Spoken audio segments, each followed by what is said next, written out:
नमस्कार प्यारे बच्चों, मैं महेश शर्मा आप सभी का बहुत बहुत स्वागत करता हूं। और इस आज के लेक्चर में पढ़ेंगे एक 11th क्लास का टॉपिक जिसका नाम है सदिश। तो सदिश देखिए, फिजिक्स में दिशा के आधार पर भौतिक राशियों को दो भागों में बांटा। किसके आधार पर? तो आप साथ में जब आप लेक्चर देखें तो साथ में पेन और कॉपी बैठिए और नोट्स भी साथ साथ में लिखिए। तो क्या कर रखा है? दिशा के आधार पर। किसके आधार पर? दिशा के आधार पर भौतिक राशियों को दो भागों में बांटा गया। नंबर 1 कौन सी? उनमें अदिश राशियाँ। कौन सी राशियाँ? अदिश राशियाँ, जिनको इंग्लिश में बोलते हैं स्केलर क्वांटिटीज। क्या बोलते हैं? Scalar quantities. ये क्या होती है? तो देखिए, वे भौतिक राशियाँ जिनको पूर्णतया मतलब पूरी तरह से लिखने के लिए केवल परिमाण की आवश्यकता होती है, कोई दिशा की आवश्यकता नहीं होती। वे भौतिक राशियाँ जिनको पूर्णतया पूरी तरह से कंप्लीटली डिनोट करने के लिए, पूर्णतया व्यक्त करने के लिए केवल परिमाण की आवश्यकता होती है, कोई दिशा की आवश्यकता नहीं होती, उन्हें अदिश राशियाँ कहते हैं। ठीक है, यानी इनको क्या चाहिए? आपको चाहिए परिमाण, लेकिन परिमाण के साथ पूरा परिमाण नहीं, परिमाण के साथ मात्रक भी बोलना जरूरी है। परिमाण और मात्रक दोनों चाहिए, लेकिन दिशा नहीं चाहिए। दिशा नहीं चाहिए, इनको बोलते हैं अदिश राशियाँ। जैसे एग्जाम्पल की मैं बात करूं तो दूरी है, आपकी चाल है, कार्य है, कार्य हो गया, समय हो गया, तापमान हो गया। जैसे विद्युत फ्लक्स होता है, आगे 12th में आप पढ़ोगे विद्युत फ्लक्स, विद्युत फ्लक्स हो गया, चुंबकीय फ्लक्स हो गया, इत्यादि बहुत सारी। तो ये कुछ एग्जाम्पल। जैसे मैं बात करूं जैसे 2 मीटर, तो 2 मीटर क्या हो गया? परिमाण। मीटर क्या हो गया? मात्रक। कार्य की जैसे मान लो 3 जूल, तो 3 तो क्या हो गया? परिमाण, जूल क्या हो गया? मात्रक। दिशा की कोई जरूरत नहीं पड़ती है, जैसे उत्तर की ऐसा कुछ नहीं, उत्तर दक्षिण ऐसा कोई जरूरत नहीं पड़ती है। इनको अपन बोलते हैं अदिश राशि। आप यूँ बोलिए, मतलब सही रूप में बोलना सही ये है कि वे भौतिक राशियाँ जिनको पूर्णतया व्यक्त करने के लिए केवल परिमाण व मात्रक की आवश्यकता हो, परिमाण व मात्रक की आवश्यकता होती है, कोई दिशा की आवश्यकता नहीं होती, अदिश राशियाँ कहलाती है। आपके पास कुछ एग्जाम्पल। और सबसे बड़े काम की बात यह है कि ये जो अदिश राशियाँ होती है वो बीज गणित के नियमों के अनुसार जुड़ती है। क्या होती है? अदिश राशियाँ बीज गणित के नियमों के अनुसार जुड़ती है। यानी जैसे बीज गणित में जैसे 2 और 3 कितना होता है? 5। 2 और -3 कितना होता है? -1। इसे अपन बोलते हैं बीज गणितीय योग, एलजेब्रिक सम। यानी चिन्ह के साथ जोड़ने को बोलते हैं बीज गणितीय योग। चिन्ह के साथ जोड़ने को क्या बोलते हैं? बीज गणितीय योग। तो अदिश राशियाँ कैसे जुड़ती है? अदिश राशियाँ बीज गणित के नियमों के अनुसार जुड़ती है। अदिश राशियाँ बीज गणित के नियमों के अनुसार जुड़ती है। तो आप साथ साथ सारी बातें लिखते रहिए, जुड़ती है। क्लियर? तो ये हो गया आपका अदिश, यानी जिनको सही तरह से लिखने में परिमाण चाहिए, मात्रक चाहिए, दिशा नहीं चाहिए, परिमाण चाहिए, मात्रक चाहिए, दिशा नहीं चाहिए, और बीज गणित के नियमों के अनुसार जुड़ती है, यानी इनका एल्जेब्रिक सम होता है। क्लियर? अगला आता आपके पास सदिश, तो आप इसको नोट कर लीजिए। आगे आता है दूसरी, कौन सी? दूसरी राशियाँ होती है सदिश राशियाँ। कौन सी होती है? सदिश राशियाँ। इनको इंग्लिश में बोलते हैं वेक्टर क्वांटिटीज। क्या बोलेंगे? Vector quantities. तो इनमें क्या होता है कि वे भौतिक राशियाँ जिनको पूर्णतया व्यक्त करने के लिए परिमाण के साथ साथ दिशा की भी आवश्यकता होती है। लेकिन आप परिमाण के साथ साथ एक चीज़ और जोड़ना, मात्रक। यूँ बोलेंगे कि वे भौतिक राशियाँ जिनको पूर्णतया व्यक्त करने के लिए परिमाण व मात्रक के साथ साथ दिशा की भी आवश्यकता। आप लिख लीजिए नोट्स के लिए, अपने नोट्स में लिख लो। वे भौतिक राशियाँ जिनको पूर्णतया व्यक्त करने के लिए परिमाण व मात्रक के साथ साथ दिशा की भी आवश्यकता होती है। परिमाण व मात्रक के साथ साथ दिशा की भी आवश्यकता होती है, सदिश राशियाँ कहलाती है। ये तो होगी इसकी बात, परिभाषा की बात हुई कि क्या चाहिए इनको? परिमाण भी चाहिए, और क्या चाहिए? मात्रक भी चाहिए, और क्या चाहिए? दिशा भी, यानी मैग्नीट्यूड, यूनिट एंड डायरेक्शन, तीनों इनको चाहिए। परिमाण प्लस मात्रक प्लस दिशा भी चाहिए।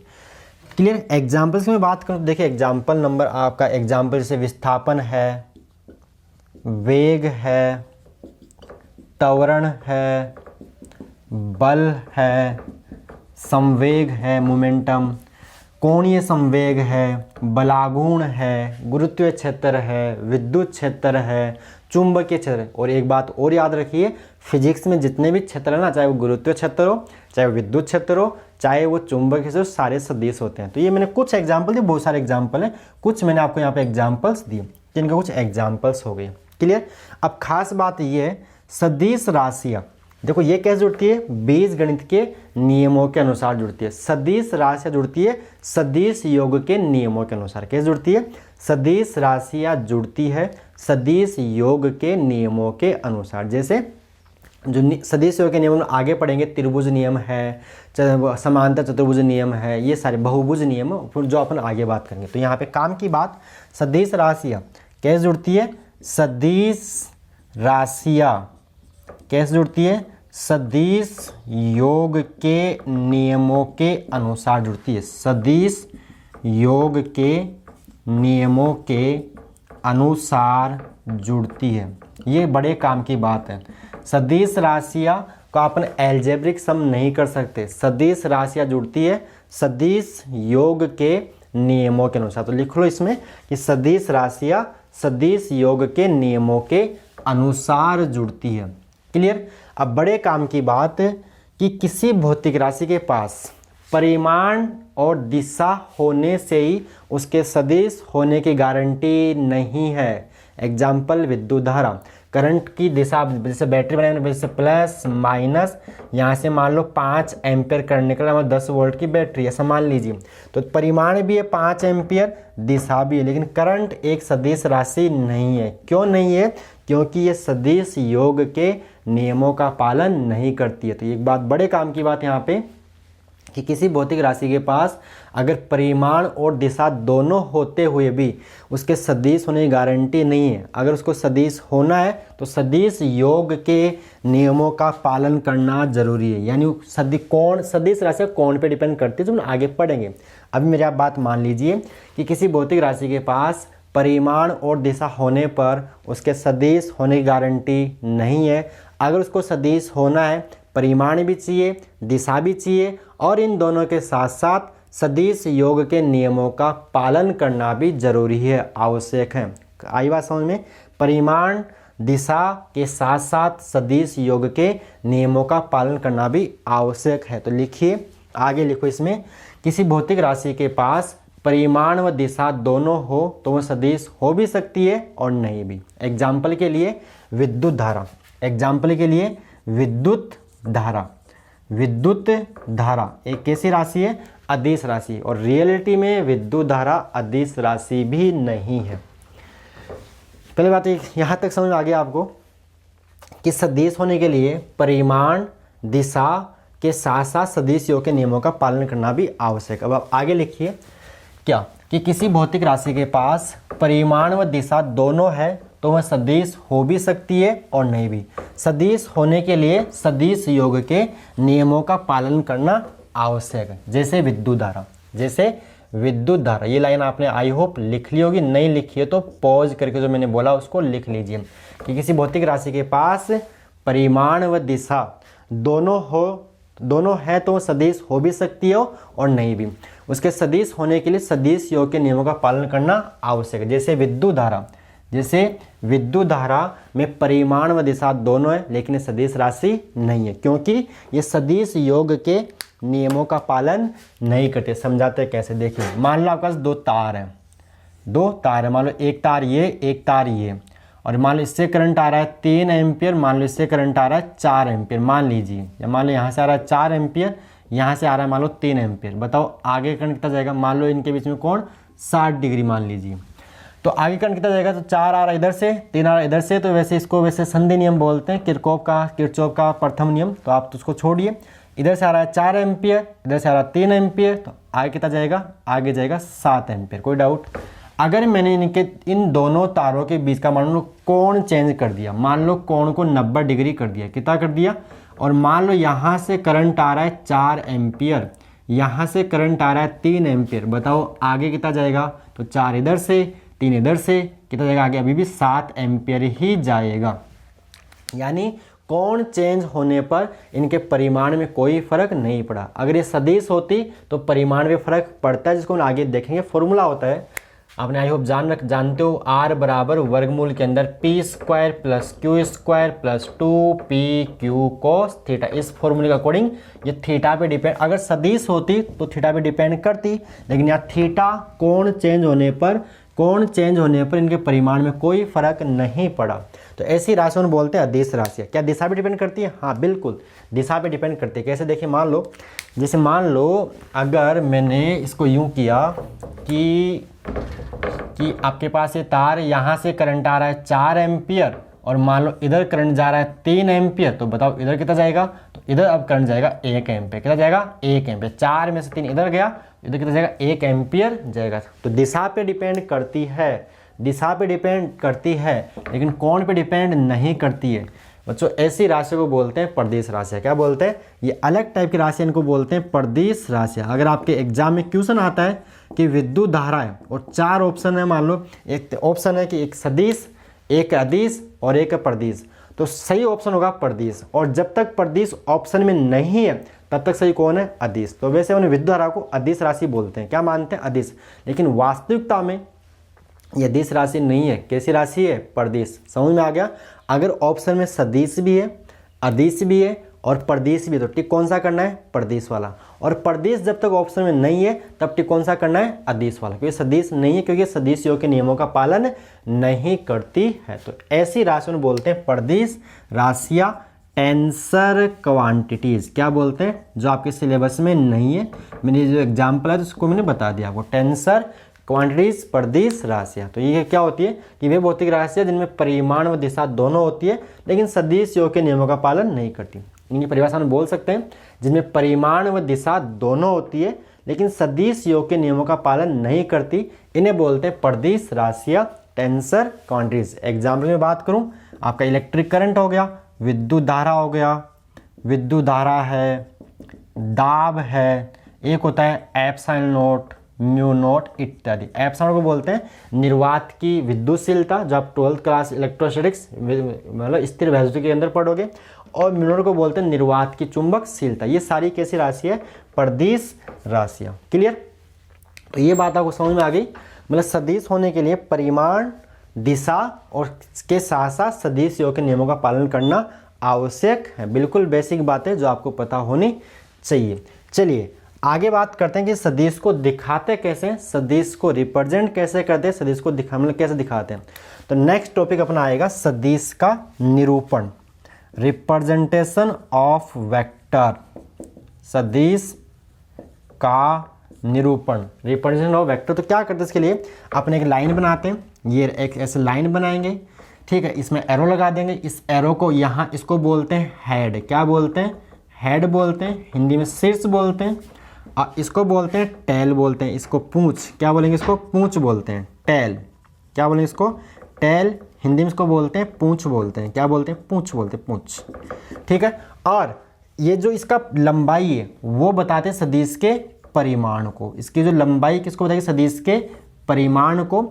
और सदिश को दिखा दे से, ये मान लो कोई सदिश है ए वेक्टर, कोई सदिश है ऐसे, मतलब एक ऐसे लाइन, देखो या तो ऐसे कर सकते हैं, जैसे मान लो अपन क्या बोले, जैसे मान लो इसको P बोल दिया, इसको Q बोल दिया, तो या तो इसको ऐसे ऐसे मोटा मोटा करते, जैसे P ऐसे मोटा मोटा करते हैं PQ ऐसे, या फिर सिंपल PQ लिखो और ऊपर क्या लगा दो? वेक्टर लगा दो, तीर का निशान लगा दो। ये सदिश को दिखाने का तरीका है। क्या है? तरीका है। या तो ऐसे मोटा मोटा लिखो, बुक में जैसे देखा होगा आपने, देखना बुक में ऐसे जो बोल्ड लेटर है उसका मतलब है कि वो सदिश को बता रहा है। या अपन ऐसा बार बार कौन पेन चलाए, ऐसे बार बार कौन पेन चलाएगा, तो अपन क्या करते हैं? PQ लिख के इसके ऊपर क्या लगा देंगे? वेक्टर लगा देंगे। जैसे मान लो कोई सदिश है, जैसे मान लीजिए ये कोई सदिश है, मान लो ए वेक्टर कोई सदिश है, ठीक है। और जो परिमाण होता है, परिमाण को अपन दिखाते हैं, इंग्लिश में इसको बोलते हैं मैग्नीट्यूड। क्या बोलते हैं? मैग्नीट्यूड। इसको दिखाते हैं किससे? मोड ऑफ ए। पढ़ते क्या इसको?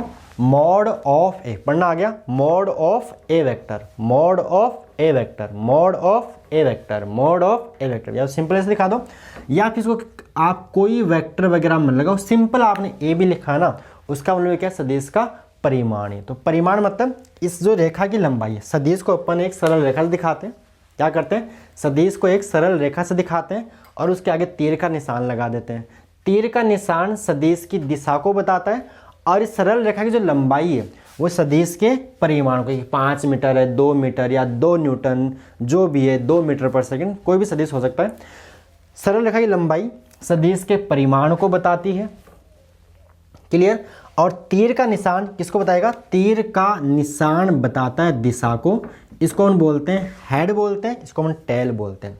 दिखाते कैसे, बोल्ड लेटर से दिखा दो या फिर सिंपल PQ लिखे, इसको वेक्टर का चिन्ह, ये से तीर का निशान लगा देते हैं। तो सदिश को दिखाने का तरीका हुआ, क्लियर। आगे बात समझ में, आगे बात करते हैं अपन सदिश। यहाँ तक एक बार आप पॉज करके नोट कर लीजिएगा। तो आगे बात करें, देखिए सदिशों के प्रकार। भाई सदिशों के प्रकार, टाइप्स ऑफ वेक्टर। तो इसमें देखो पहला आता है समान सदिश। क्या आता है, सदिशों के प्रकार में पहला होता है समान सदिश, इक्वल वेक्टर। इक्वल वेक्टर, ये इसको बोलते हैं इंग्लिश में लाइक वेक्टर भी कई बार बोलते हैं, लाइक वेक्टर। ये क्या होता है, देखिए ऐसे सदिश जो परिमाण और दिशा दोनों में, यानी वो सदिश जो परिमाण में भी, जैसे मान लो ये ए वेक्टर है और मान लो ये बी वेक्टर है, दोनों में देखो क्या है, ए वेक्टर और बी वेक्टर, यानी इनका देखो परिमाण और दिशा दोनों क्या हो, परिमाण और दिशा दोनों समान हो, तो ऐसे सदिशों को हम बोलते हैं समान सदिश। क्या बोलेंगे, परिमाण भी सेम हो, परिमाण भी क्या हो, जैसे मान लो अगर ये 5 मीटर है तो ये भी कितना हो, 5 मीटर, और दिशा भी क्या हो, सेम हो, तो इनको हम बोलते हैं समान सदिश। ए वेक्टर बराबर बी वेक्टर, ए वेक्टर बराबर बी वेक्टर, और यहाँ पे साथ में क्या है, दोनों का परिमाण मोड ऑफ ए वेक्टर बराबर मोड ऑफ बी वेक्टर। तो ऐसे सदिशों को अपन बोलते हैं समान, यानी वे सदिश जो परिमाण व दिशा दोनों में समान हो, समान सदिश कहलाते हैं। वे सदिश जो परिमाण व दिशा दोनों में समान हो, समान सदिश कहलाते हैं।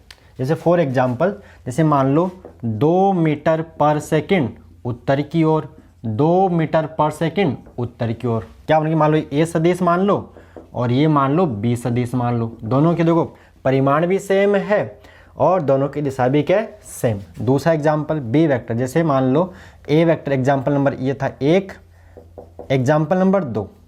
तो यहाँ देखिए मान लेते हैं ए वेक्टर है 2 मीटर पर सेकंड उत्तर की ओर और बी वेक्टर मान लो 2 मीटर पर सेकंड दक्षिण की ओर। अब ये समान नहीं है क्योंकि देखो ये उत्तर की ओर है और ये क्या है, दक्षिण की ओर। अपने यहाँ बोलेंगे ए वेक्टर बराबर नहीं है किसके, बी वेक्टर के। या तीसरा एग्जाम्पल देखो, एग्जाम्पल नंबर 3, ए वेक्टर मान लेते अपन 2 न्यूटन मान लो, यार क्या बोले, 2 मीटर पर सेकंड, 2 मीटर पर सेकंड उत्तर की ओर, कहाँ मान लो 2 मीटर पर सेकंड उत्तर की ओर। और यहाँ बी वेक्टर मान लेते हैं 2 न्यूटन उत्तर की ओर, 2 न्यूटन उत्तर की ओर। अब कन्फ्यूज मत ना, N4 न्यूटन। अब ये दोनों सदिश भी समान नहीं, क्योंकि समान होने के लिए इनका मात्रक भी सेम होना चाहिए। यहाँ मीटर पर सेकंड है और ये यहाँ क्या है, न्यूटन। तो ये भी दोनों क्या होंगे, आपके असमान सदिश ही होंगे। यानी परिमाण भी सेम हो, दिशा भी सेम हो और मात्रक भी सेम हो, मतलब वो एक ही भौतिक राशि को रिप्रेजेंट करने चाहिए। ऐसा नहीं एक तो वेग है और एक बल है, ऐसा भी नहीं होना चाहिए। दोनों का मात्रक भी क्या होना चाहिए, सेम। तो ये समान था, ये भी असमान और ये भी क्या है, असमान। क्लियर। तो ये होता है समान, जिसमें परिमाण और दिशा और साथ में मात्रक, परिमाण मतलब मात्रक भी आपका सेम होना, परिमाण दिशा और मात्रक भी होना चाहिए। मात्रक भी देखो, ये तो किसको बता रहा है, वेग को बता रहा है, ये किसको बता रहा है, बल को। तो ये भी असमान सदिश का एग्जाम्पल हुआ। चलिए आगे बात ही कर लेते हैं, असमान सदिश होता क्या है। असमान सदिश अनइक्वल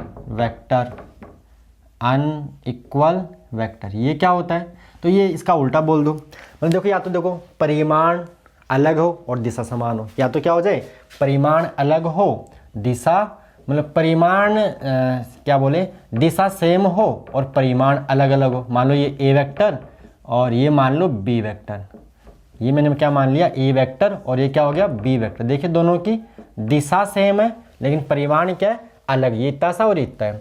या फिर हो सकता है दोनों का परिमाण सेम हो, मान लो ये ए वेक्टर और ये बी वेक्टर। अब देखिए दोनों का परिमाण सेम लेकिन दिशा कुछ अलग है, तो ये भी असमान हो गई। या हो सकता है परिमाण और दिशा दोनों ही अलग अलग हो, परिमाण भी अलग और परिमाण ये, इसका परिमाण ये, परिमाण भी अलग हो और दिशा भी अलग हो। तो ऐसे सदिशों को हम बोलते हैं असमान सदिश। वे सदिश जिनका परिमाण समान दिशा अलग हो, या दिशा अलग परिमाण समान हो, या परिमाण या दिशा दोनों ही अलग अलग हो, ऐसे सदिशों को असमान सदिश कहते हैं। तो ये हो गया आपके असमान सदिश।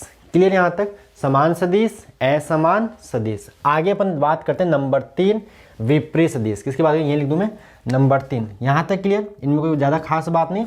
परिमाण दिशा दोनों सेम तो समान, और परिमाण और दिशा में से कोई एक भी चेंज हुआ तो असमान। क्लियर, परिमाण दिशा दोनों सेम तो समान, परिमाण और दिशा में से कोई एक भी चेंज हो गया तो सदिश क्या हो जाएगा, असमान हो जाएगा। क्लियर है। नंबर 3 अपन बात करते हैं विपरीत सदिश, अपोजिट वेक्टर। विपरीत सदिश इंग्लिश में इनको बोलते हैं अपोजिट वेक्टर। ये क्या होते हैं, तो देखिए वे सदिश, अपोजिट वेक्टर्स, वे सदिश जो परिमाण में तो समान हो लेकिन दिशा में क्या हो, विपरीत। वे सदिश जो परिमाण में तो समान हो लेकिन दिशा में विपरीत हो, विपरीत सदिश कहलाते हैं। आप सारे लिख लेना अपनी बातें नोट्स में कि वे सदिश जो परिमाण में समान व दिशा में विपरीत हो, विपरीत सदिश कहलाते हैं। जैसे फॉर एग्जांपल अगर ये ए वेक्टर है तो इतने ही परिमाण का बी वेक्टर जस्ट इसके अपोजिट, जस्ट इसके अपोजिट, इनको अपन बोलते हैं ए वेक्टर बराबर है माइनस बी वेक्टर। यानी दोनों परिमाण में तो बराबर है लेकिन माइनस किसको बता रहा है, माइनस बता रहा है अपने को इनकी डायरेक्शन, दिशा, कि अगर ए वेक्टर इधर है तो बी वेक्टर जस्ट इसके अपोजिट है, जस्ट इसके विपरीत। ये हो गया विपरीत सदिश, यानी वे सदिश जो परिमाण में बराबर हो और दिशा में क्या हो, विपरीत। देखो समान सदिश यानी इनके बीच में जो कोण होता है ना, कि अगर ए वेक्टर है और ये बी वेक्टर है तो इनके बीच में जो कोण होता है वो होता है 180 डिग्री का, 100। और समांतर सदिशों के बीच में कोण होता है समांतर, जैसे मान लो ए वेक्टर और ये बी वेक्टर, तो इनमें कोण होता है कितना, 0 थीटा इनमें होता है 0 डिग्री का। क्लियर है, समझ में आ गई बात। तो ये हो गया आपका विपरीत सदिश, असमान और समान सदिश, समान सदिश। तो ये आप पॉज करके नोट करो, फिर अपन आगे बात करते हैं। इसको मैं रब कर देता हूँ यहाँ से, आप भी पॉज करके इसको नोट कर लीजिएगा। नंबर 4 अपना आता है इकाई सदिश या एकांक सदिश। देखिए क्या होता है एकांक सदिश, और ये सबसे एक इम्पोर्टेंट सदिश है। पहले इसमें बात करते हैं, देखिए वह सदिश, इसका भी संकेत बात करते हैं, क्योंकि उसको दिखाते हैं आर कैप से। इतना इम्पोर्टेंट है कि इसका अपने सिंबल ही अलग बना रखा है। संकेत क्या इसका, इसका संकेत होता है आर कैप। इसको पढ़ते कैसे, रीड एज, इसको ऐसे पढ़ना है, रीड एज आर कैप। इसको कैसे पढ़ते हैं अपन, आर कैप। इतना इंपॉर्टेंट कि सिंबल ही अपने संकेत ही अलग बना रखा है। संकेत क्या होता है, वह सदिश जिसका परिमाण क्या हो, परिमाण मतलब मोड, परिमाण मतलब मोड। वह सदिश जिसका परिमाण 1 हो क्या कहलाता है, इकाई सदिश। क्या, मोड ऑफ आर मतलब, मोड समझ गए, मोड ऑफ आर यानी सदिश का परिमाण। तो वह इकाई सदिश की परिभाषा क्या बनेगी, वह सदिश जिसका परिमाण 1 हो इकाई सदिश कहलाता है। वह सदिश जिसका परिमाण 1 हो इकाई सदिश कहलाता है। इकाई सदिश बोलिए, एकांक बोलिए, इंग्लिश इसको बोलते हैं यूनिट वेक्टर बोलते हैं। कैसे पढ़ते हैं इसको, आर कैप से पढ़ते हैं। कैसे पढ़ते हैं, आर कैप।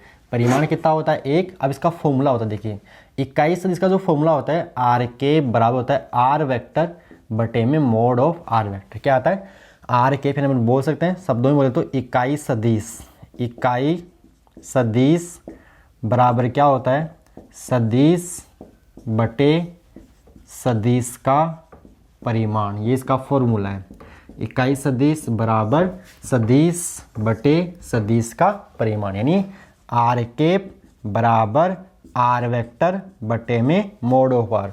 और मोड ऑफ आर को आप सिंपल चाहो तो आप सिंपल आर भी बोल सकते हैं, और यहाँ से आप बोल सकते हो आर वेक्टर बराबर आर इंटू आर कैप। मैंने क्या कर दिया, इसको इधर गुणा कर दिया, यानी एक तरह से आर कैप आप यहाँ से बोल सकते हो कि आर वेक्टर बराबर mod of R vector into में आर कैप। तो ये बन गया फॉर्मूला। आप तो ये याद करो, एक ये वाला आर कैप बराबर आर वेक्टर बटे में मोड ऑफ आर, यानी इकाई सदिश बराबर सदिश बटे सदिश का परिमाण। तो यहाँ से देखिए ये सदिश है, ये क्या है, सदिश के साथ क्या आ रहा है, आर, यानी सदिश बराबर क्या आ रहा है, ये गुणा ये। आर क्या है, परिमाण है। आर कैप क्या है, आर कैप क्या है, इकाई सदिश है। आर कैप क्या है, इकाई सदिश। तो आपसे यहाँ से क्या देखा आपने कि सदिश होता है परिमाण के साथ इकाई सदिश। और सदिश राशियों की परिभाषा याद करो, वे भौतिक राशियाँ जिनमें परिमाण व दिशा दोनों क्या कहलाती है, सदिश राशियाँ। तो इकाई सदिश का फिजिक्स में क्या काम हुआ, तो इकाई सदिश का फिजिक्स में काम हुआ दिशा बताना। इसके अलावा इकाई सदिश का फिजिक्स में कोई काम नहीं है, एक ही काम है, और वो काम क्या है, दिशा बताना। क्या काम है, दिशा बताना। तो लिख लो आगे बात अपने शब्दों में कि इकाई सदिश दिशा को व्यक्त करता है।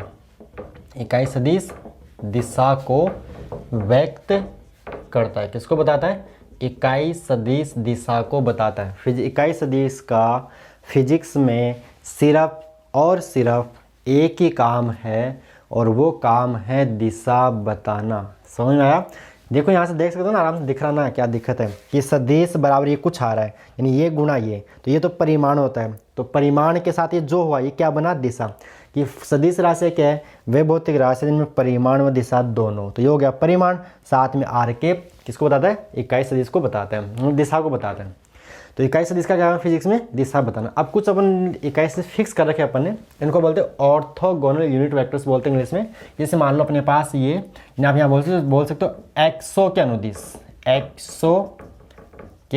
अनुदिश इकाई सदिश, एक्सो के अनुदिश इकाई सदिश। जैसे मान लो अपने पास ये एक्स एक्स है मान लो, और ये मान लो अपने पास वाई एक्स है, और ये अपने पास मान लो जेड एक्स है। एक्स एक्स, वाई एक्स और जेड एक्स, और तीनों क्या होते हैं, एक दूसरे के लंब होते हैं। तो आपको बात पता होगी। जैसे मान लो ये तीनों मार्कर कि ये एक्स एक्स है, ये वाई एक्स है, तो ये आपकी ओर आता हुआ क्या होगा, ये जेड एक्स। ये एक्स एक्स, ये वाई एक्स, तो ये क्या होगा, जेड एक्स होगा। ऐसे है ना, तीनों एक दूसरे क्या होते हैं, लंबवत होते हैं। तो देखिए क्या कर रखा अपन ने, जो एक्स एक्स के अनुदिश इकाई सदिश है उसको मैंने आई के मान रखा है, और वाई के अलोंग जो यूनिट वेक्टर है उसको मैंने जे कैप से दिखा रखा है, और जेड एक्स की दिशा में जो इकाई सदिश है उसको मैंने के यानी के कैप से दिखा रखा है। तो इसके लिए I cap unit vector along X axis, J cap unit vector along Y axis, and K cap unit vector along Z axis. यानी जो आई कैप है वो इकाई सदिश कहाँ का है,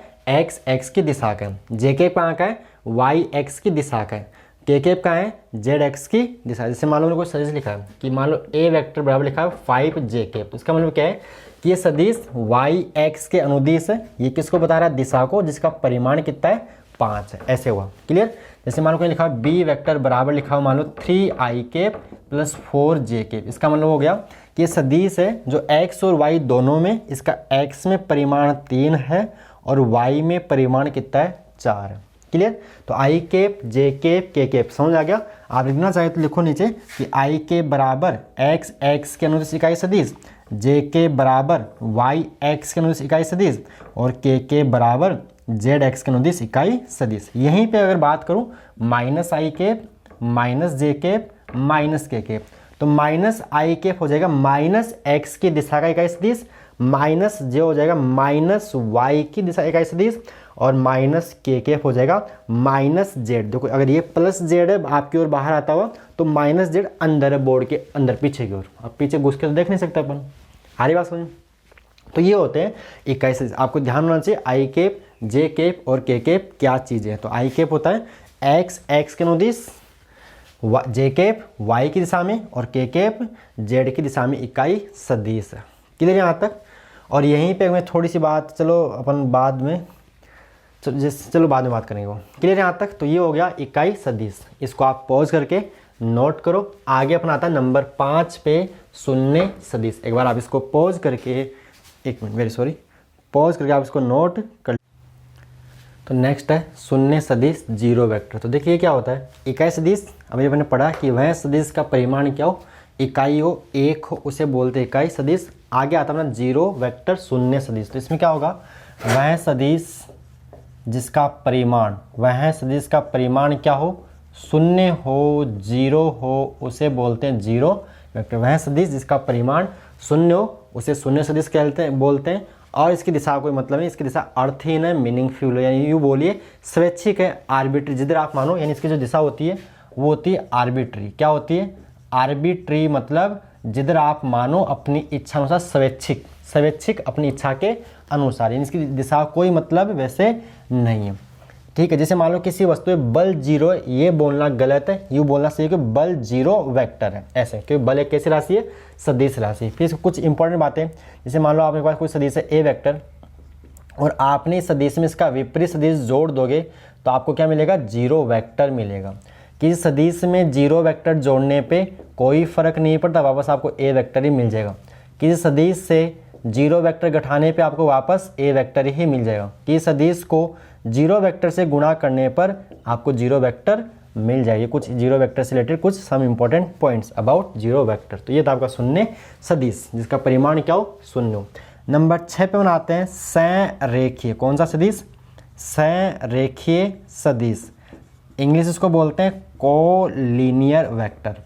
क्या बोलते हैं, कोलिनियर वेक्टर, संरेखीय सदिश। ये क्या होता है, तो वे सदिश जो एक ही रेखा के अनुदिश हो, वे सदिश जो एक ही रेखा के अनुदिश हो, क्या कहलाएंगे आपके, संरेखीय। जैसे मान लो ये ए वेक्टर और इसी मान लो ये लाइन है, इसी लाइन के अलोंग मान लो इसी के अनुदिश ये मान लो आपका बी वेक्टर, तो इनको बोलते हैं संरेखीय सदिश। क्लियर, कोई खास नहीं है, जो एक रेखा के अनुदिश हो संरेखीय सदिश कहलाते हैं। नंबर 7 पे आता है समतलीय सदिश। क्या आता है, समतलीय सदिश, नाम बता रहा समतलीय, जो एक ही तल में हो। इंग्लिश में इनको बोलते हैं कोप्लेनर। क्या बोलेंगे, कोप्लेनर वेक्टर, समतलीय सदिश। तो क्या होंगे, वे सदिश जो क्या हो, एक ही तल में, लिख लो, वे सदिश जो एक ही तल में स्थित हो, क्या कहलाएंगे, समतलीय सदिश कहलाते हैं। जैसे मान लो पी वेक्टर, ये मान लो क्यू वेक्टर, मतलब एक ही तल में जो क्या हो, ये मान लो आर वेक्टर, ये मान लो एस वेक्टर, जो एक ही तल में हो, उन्हें बोलते हैं समतलीय सदिश, कोप्लेनर वेक्टर। और इसमें खास बात, दो सदिश हमेशा क्या होते हैं, दुनिया के कोई भी दो सदिश हमेशा क्या होंगे, समतल। तो लिख लीजिए, दो सदिश हमेशा समतलीय होते हैं, कोप्लेनर होते हैं। लेकिन तीन सदिश समतलीय हो भी सकते हैं और नहीं। लिख लीजिए, दो सदिश हमेशा समतलीय होते हैं लेकिन तीन सदिश समतलीय हो भी सकते हैं और नहीं भी। क्लियर। नेक्स्ट आता है अपने पास, समतलीय हो गया, यहाँ पे पॉइंट नंबर 8 आता है संगामी सदिश। क्या आएगा, संगामी सदिश। इंग्लिश में बोलते हैं कॉनकरेंट वेक्टर्स, संगामी सदिश। तो ये क्या होता है, तो वे सदिश जो एक ही बिंदु से गुजरे, इनको क्या बोलते हैं, वे सदिश। परिभाषा में बात करूं तो वे सदिश, अभी समझाते हैं, वे सदिश जो एक ही बिंदु से गुजरी या जिनकी क्रिया रेखा एक ही हो, एक ही बिंदु से गुजरे, क्या कहलाएंगे, संगामी सदिश कहलाते हैं। फॉर एग्जाम्पल, जैसे मान लो एक सदिश, मान लो ये ए वेक्टर मान लो और ये मान लो बी वेक्टर मान लो। ऐसे मान लीजिए कि ये मान लो बी वेक्टर है और ये मान लो ऐसे, ये मान लो बी वेक्टर और ये मान लो सी वेक्टर। ये क्या बन गया आपके संगामी, जो एक ही बिंदु से गुजरते हैं। 10th में पढ़ा था ना, संगामी रेखा है वे रेखा जो एक ही बिंदु से गुजरती है, संगामी रेखाएं कहलाते हैं। ऐसे यहाँ पे संगामी सदिश या संगामी बल, इनकी हम बात करें वैसे बलों के बारे में। ये संगामी बल यानी वे बल जो एक ही बिंदु से गुजरे। अब बल कैसी राशि है, फोर्स कैसी राशि है, सदिश राशि है। तो वे सदिश जो एक ही बिंदु से गुजरे संगामी सदिश कहलाते हैं। वे सदिश जो एक ही बिंदु से गुजरे संगामी सदिश कहलाते हैं। अब इसमें एक बात और आती है, कई बार जैसे पूछता ध्रुवीय सदिश क्या होता है, ये सदिश का ही एक प्रकार और ध्रुवीय सदिश। तो ध्रुवीय सदिश एक तरह से वे सदिश जो एक ही रेखा के अनुदिश हो या और जिनमें एक निश्चित, वे सदिश जो एक ही रेखा के अनुदिश हो और जिनका एक निश्चित आरंभिक बिंदु होता है, एक निश्चित आरंभिक बिंदु होता है, उसे बोलते हैं ध्रुवीय सदिश। इनके एग्जाम्पल की मैं बात करूं तो जैसे आपका विस्थापन है, इन जो रेख गति वाले विस्थापन है, वेग है, बल है, रेखीय संवेग है, ये एग्जाम्पल होते हैं ध्रुवीय सदिश के। और एक और आता है एक्सीय सदिश। क्या आता है? एक्सीय सदिश, एक्सियल वेक्टर। तो क्या होता है? वे सदिश जिनकी दिशा घूर्णन x के अनुदिश, वे सदिश जिनकी दिशा घूर्णन x के। देखो इनका संबंध होता है रेखीय गति से, इनका संबंध किससे होता है? रेखीय गति से। और जो आपके एक्सीय सदिश है, इनका संबंध होता है घूर्णन गति से, रोटेशनल मोशन से। ध्रुवीय सदिश का संबंध होता है रेखीय गति से और एक्सीय सदिश का संबंध होता है घूर्णन गति से। एग्जाम्पल की मैं बात करूं तो जैसे कोणीय दिशा क्या होती है इनकी? घूर्णन x के अनुदिश, घूर्णन x के अनुदिश। ये दाएं हाथ का नियम है दिशा निकालने का, घूर्णन x के अनुदिश। एग्जाम्पल कोणीय विस्थापन हो गया, कोणीय विस्थापन है, कोणीय वेग है, कोणीय वेग हो गया, आपके कोणीय संवेग हो गया, कोणीय संवेग, बलाघूर्ण जिसको हम टॉर्क बोलते हैं, बलाघूर्ण है। ये है कौन से? आपके एक्सीय सदिश। तो ये था सदिश क्या होता है, सदिशों के प्रकार। इसके बाद हम बात करेंगे सदिशों से इंपॉर्टेंट कुछ बातें, सदिशों के बीच कोण कैसे निकालते हैं और सदिशों का योग, जो अपन इसके नेक्स्ट लेक्चर में करेंगे। आज के लेक्चर में बस इतना ही। तो आई होप आपको सब कुछ समझ में बिल्कुल बेसिक था। तो सदिश क्या होता है, सदिश का प्रकार, मैंने बिल्कुल सिंपल बातें आपको बताई सदिश के बारे में। चलिए ओके प्यारे बच्चों, धन्यवाद।